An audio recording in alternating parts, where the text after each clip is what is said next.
Being a dance professor in a liberal arts setting is an interesting opportunity because I'm not necessarily educating future artists, but I'm teaching people how dance can apply to their lives.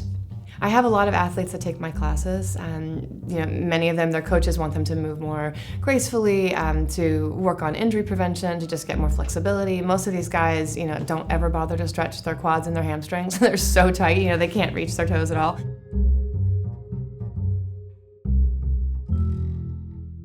Over time, I started realizing that all these hockey players, these ice skaters, had the same injuries as dancers because of the turnout of their hips.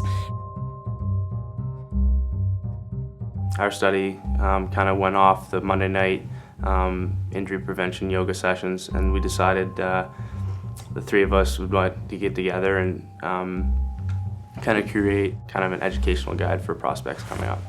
We actually met every Friday throughout the semester, more or less, and we went through different sequences, yoga sequences, to to help us with our flexibility and our strength and our posture. They're still in that foolhardy, like, it hurts, I'm gonna power through.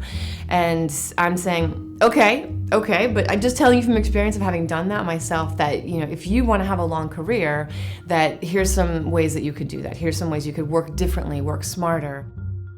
The pelvis has 3 joints. There's the sacroiliac joint in the back, and then the pubic symphysis in the front. So it moves like this, and it also moves like this. If you shoot on one side, that side rotates more. So this one becomes the stability, and this one is the rotation.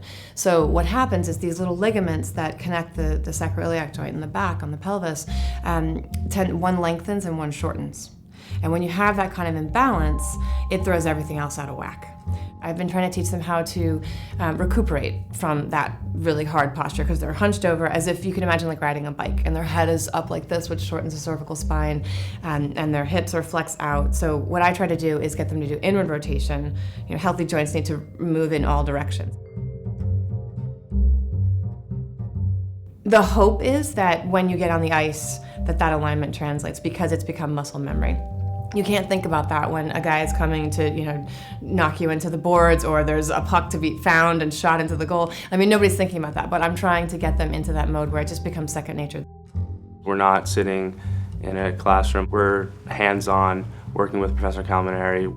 The fact that they're education majors gave me that inroad to connect the way that I'm not just giving them information, but learning how to teach, learning how to cue. The way that they look at training has a different lens on it, because they understand pedagogy. They understand that it's not just like do this and you just do whatever the coach says, but there's a through line, there's an arc, there's a if I do this and then this and then this, there's a process, right? So seeing that progression, and also seeing the flexibility change over time. You really focus on it when you've got 2 bodies in front of you and you're just looking at them and seeing, where they've come from the first time I worked with them, where they couldn't touch their toes, to over the course of this whole time of working together, that their flexibility is amazing.